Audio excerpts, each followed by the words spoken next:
Hey guys, welcome back to my channel. I hope you're all having a great day so far. So today's video is going to be all about my tips and tricks for how to deal with a biting baby. If you've been following me for a little while, then you probably know I'm a breastfeeding mama. My son is 14 and a half months old now, and we are going strong with breastfeeding, hence the booby shirt right here. But we did hit a bit of a rough patch around the 10-month mark where he got into this really crazy biting phase, and it was gnarly to say the least. It was tough. I actually thought that was going to be the end to our breastfeeding journey because it just was so hard on me, but we pushed through, we made it through.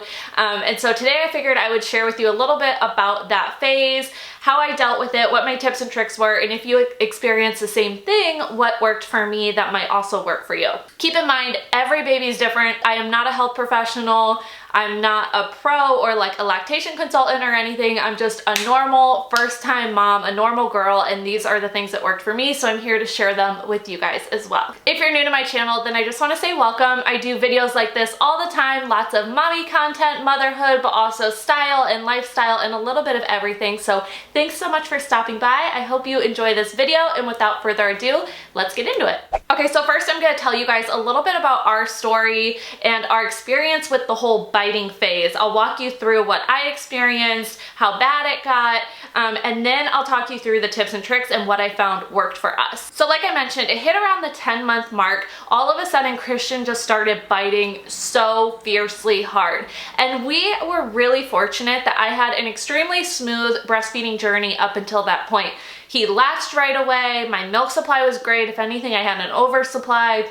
I was able to pump fine. I never had mastitis. I never had clogged ducts, nothing like that. So I was really, really lucky when it came to the breastfeeding department. But right around 10 months, Christian just all of a sudden started chomping down hard, and not like nipping, not like just like, you know, biting down a tiny bit and pulling off. Like, he was doing that too, but he was like looking me in the eye and hard biting down. It was very intentional. It wasn't an accident. It wasn't because he had an improper latch, which that is part of it, and I'll get to that in a second.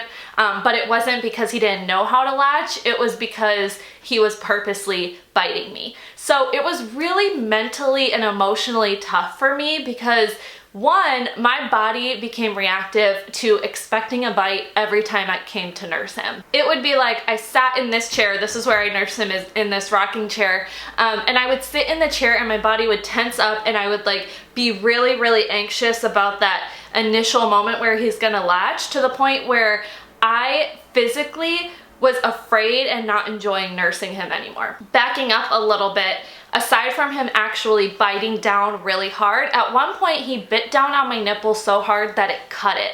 And it cut it and left like a tooth-sized cut on my nipple. It took me a little bit to realize that's what it was, but it was indeed a cut from his tooth. You could see the teeth marks on my nipple, and then it actually was like an open wound cut. So the part of the problem was that I didn't give my nipple time to heal. I was so worried about continuing with breastfeeding. Everything I read was like, this is a phase. Everybody told me he'll get over it, which he did, but everyone was kind of telling me just push through it and eventually you'll get past this phase.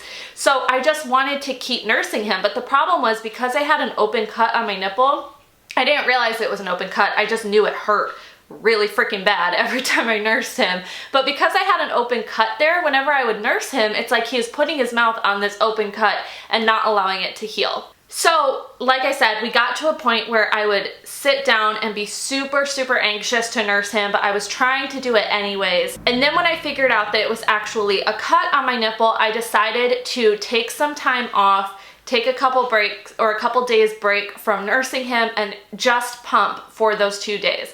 When I took that time to do that and just to pump and feed him from a bottle and use part of my freezer stash, the cut on my nipple healed like right away. However, when I did that and I started pumping, I actually started pumping blood. So I was pumping and I was getting milk out, but there were chunks of blood in it. And what turns out, I called my doctor, I called a lactation consultant, I spoke with somebody because I was at a point where we needed tips for dealing with the biting anyways and figuring out how to correct it. But I also was really concerned because I was like, clearly I can't feed him this milk. Is there something wrong with me? Is there damage done? How do I fix this? And basically what I was advised by the nurse is that he had broken a capillary, I think that's how you say it. He had broken one of those little blood vessels in my breast, and that's what was causing blood to come out when I pumped. So the first time it was like these little blood chunks in the bottle of milk, which was super disturbing looking. Like, even as I'm not super squeamish now that I've given birth and I've breastfed for over a year, but after looking at chunks of blood in my baby's food, it made me nauseated. It made me sick. But I kept trying to push through it. I kept trying to nurse him when I could, or pump and give my breast that break from nursing him. And then one of the times I was pumping, the next day, so I took a 2-day break. The first day I got those chunks of blood in the milk. The second day I pumped straight blood. It was like not even milk coming out at that point. It was only blood coming out.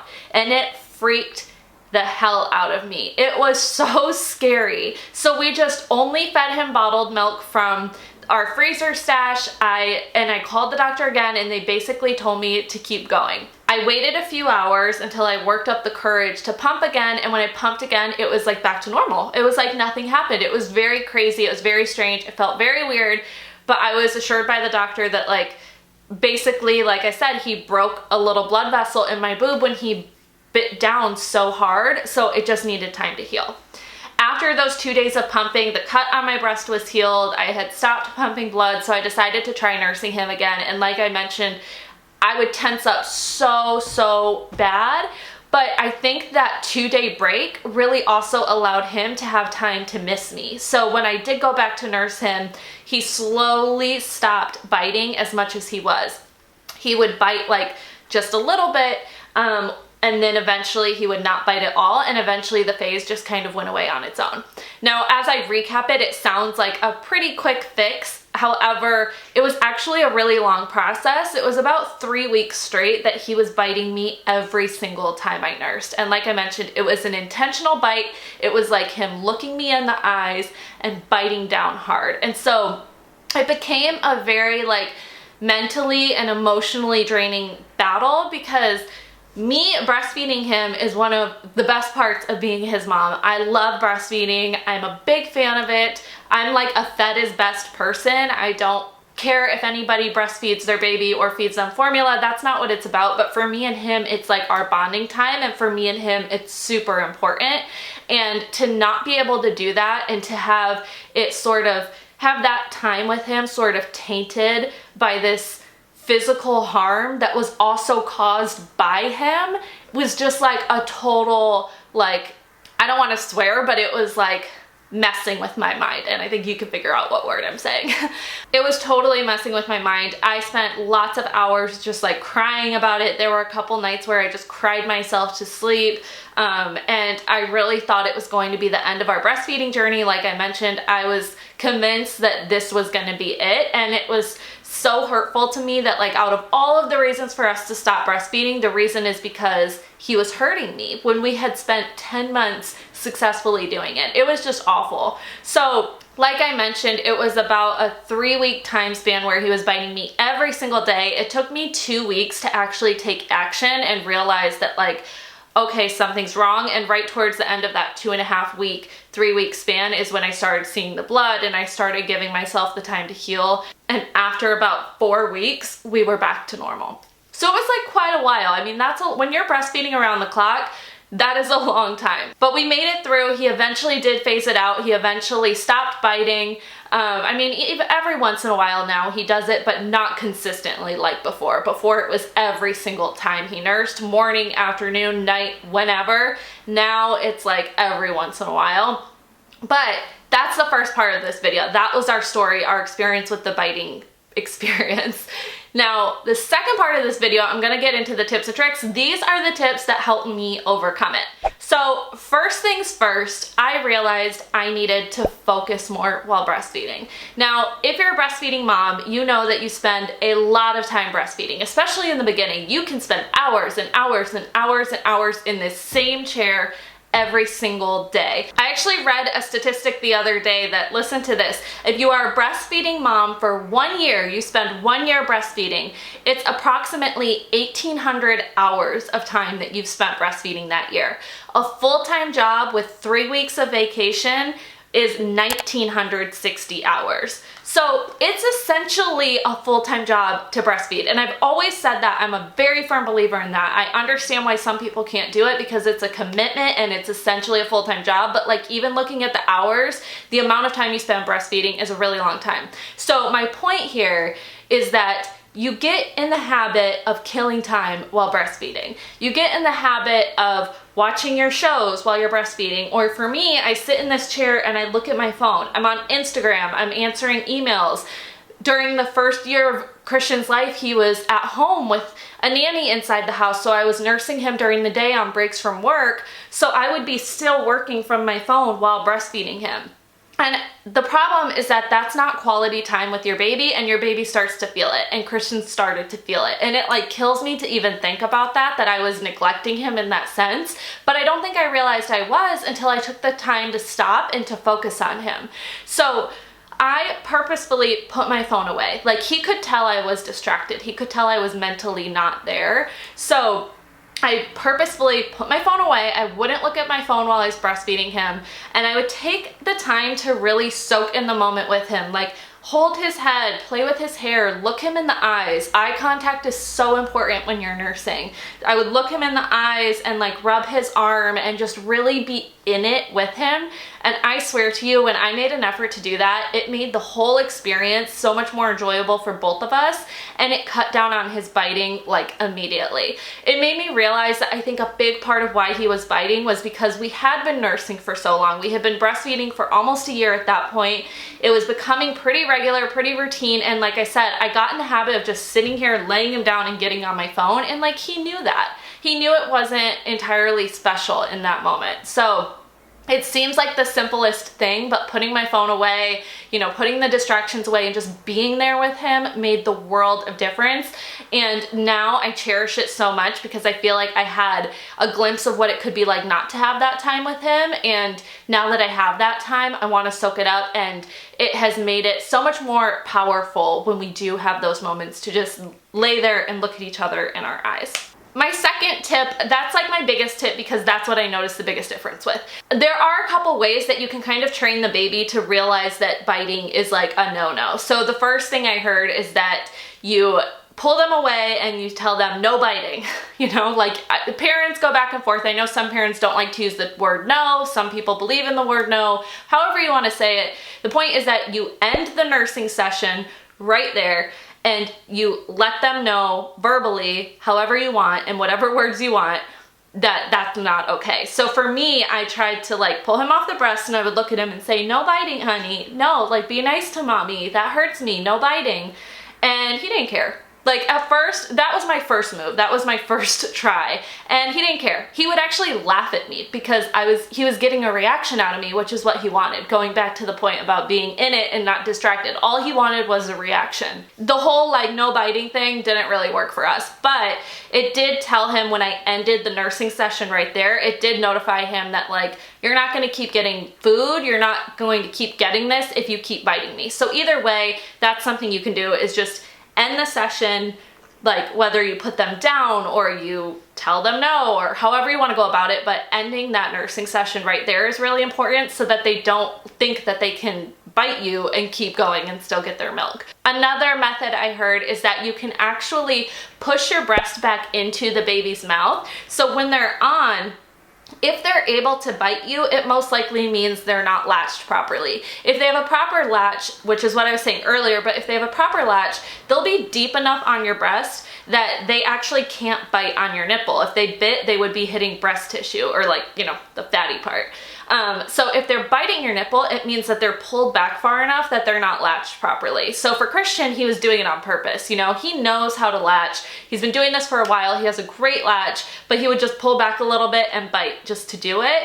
So to teach them not to do that, you can actually, it sounds mean, but you can actually push your breast into their mouth and almost like push against them because it's forcing that latch to correct itself and then they can't bite you. And I tried that a couple times and it did work actually. When I would feel him start to bite down, I would push my breast into his mouth further and he wasn't able to bite me down anymore. The problem is that it didn't really fix the bigger issue, which was like my distractedness and like, you know, his behavioral tendencies, I guess, like the pushing back, it helped in the moment, but sometimes, man, he would bite so hard out of nowhere that like I didn't have the notion that it was coming on enough for me to push back like that. But if you can tell that he's about to bite down, if you can tell it's about to happen, you can push back into them a little bit, and it did work for us. It just wasn't like the long-term solution. The third tip I have is that you can use nipple shields. So I know it's really bright in here, but hopefully you can see what these look like. So I actually got these a little late in the game. I wish I would have gotten them sooner because they really would have helped during that couple day break when I was pumping. It probably would have prevented me from needing to do that actually, but if you don't know what nipple shields are, they're exactly what they sound like. So these come in a little case like this, and they're essentially shields, like little plastic, I think, maybe. As you can tell, I've never used them. But they're these clear little shields that can go over your nipple. So a lot of times women use these to help get a latch if the baby isn't latching properly. Like if you're trying to teach them breastfeeding and get in the habit of it, this is a good way to put this over your nipple and help them latch. But also it's a good way to protect your nipple if they're biting down. So had I gotten these sooner and put them on and tried to nurse him that way, he probably couldn't have bit and cut me the way he did. So I would definitely recommend trying those out. You can get these at Target or Amazon. I'll have some linked down below for you. Like I mentioned, I wish I would have purchased them sooner. I did want to get them just to show you guys for this video, and I've heard that they're effective when it comes to biting too. But, you know, the pumping seemed to help us, but this is definitely something you can get as well. It's nice that they come with this carrying case too, so you can just throw them in the diaper bag as well. And then like I mentioned earlier, I would definitely recommend just taking a break and pumping instead. That way your baby's still getting breast milk. They're not losing the taste for that breast milk, but they aren't having as many chances to physically bite you, and it's also giving your body time to heal. Both physically, if you have actual cuts and wounds like I did, but also mentally. Like I mentioned, it was really hard for me to like work up the confidence and the courage to sit down and want to nurse him when I knew something like that was coming. Like when you know your nipple's gonna get bit, the last thing you want to do is sit there and like get ready to get bit. But when I was able to take a couple days break, it allowed my mind to almost like forget the feeling a little bit, kind of like when you're like post-labor and after a certain amount of time you forget what it was like. It was almost like I needed a couple days to reset my mind and reset my emotions and then want to get back into it. So take a couple days and just pump. Use the nipple shields. If those don't fix the problems, then take a couple days and focus on just pumping milk for your body or for your baby, and give your body the time it needs to heal, and give your mental capacity and your mental space the time it needs to reset itself too. And then my last tip is just ice packs. Like, it is a super straightforward, easy tip. It's a no-brainer, but ice those bad boys. I didn't ice them enough, and obviously my cut took a little bit to heal. When it did heal, I was like, oh my gosh, this is what it feels like to not have a broken nipple. But ice them. Like if your baby bites you and it hurts, don't just try and like sleep through the pain. Like ice it and help your body heal. Even the other day, Christian bit me out of nowhere. Like I said, he doesn't do it often anymore, but he bit me the other day out of nowhere, and I just like immediately laid him down and I went and iced my boob, and it was like no big deal. It was over. But I didn't do that during this initial biting experience, and so every time he bit me, it took even longer to heal because I wasn't doing the things my body needed to heal. You can also use lanolin. I have some here. I should have grabbed it for this video, but lanolin is essentially like a gel or a cream that will help your nipples repair if they have damage from like cuts or bruises, or just breastfeeding in general, if they're getting like chafed from breastfeeding. Chafed? Which one is it? But if they're getting damage from breastfeeding, you can use lanolin. Personally, I've never found success with it. It just doesn't make that big of a difference on my body, but I've heard that it can work wonders for some, so that's worth a try. You can pick some up at Target. What does work for me when it comes to rubbing something on the skin itself is breast milk. If you have breast milk at home, or if you're pumping, you can actually just squeeze some out and just rub it on your nipple. It sounds like very provocative. It's not. It really truly is liquid gold. So it's not just healthy for your baby to eat, but it's healthy for you to use as like a treatment or an ointment as well. I've even used breast milk on Christian's rashes in the past, and it helps clear that up too, but it will really help clear up any, again, like cuts or bruises on your nipples. So I would recommend, you can try lanolin, but like save your money and just try breast milk as well. Okay guys, I think that's everything for this biting baby video. I know it's kind of a random topic, but it is super needed, and I hope this is helpful for some of you guys if you are going through the same thing. Leave me a comment and say hi. I would love to hear from you guys, and if you're new here, I would love if you subscribe. That way I can have you join my YouTube family and this beautiful community that we have here. I hope you guys have a great rest of your day, and I'll see you in my next video. Bye.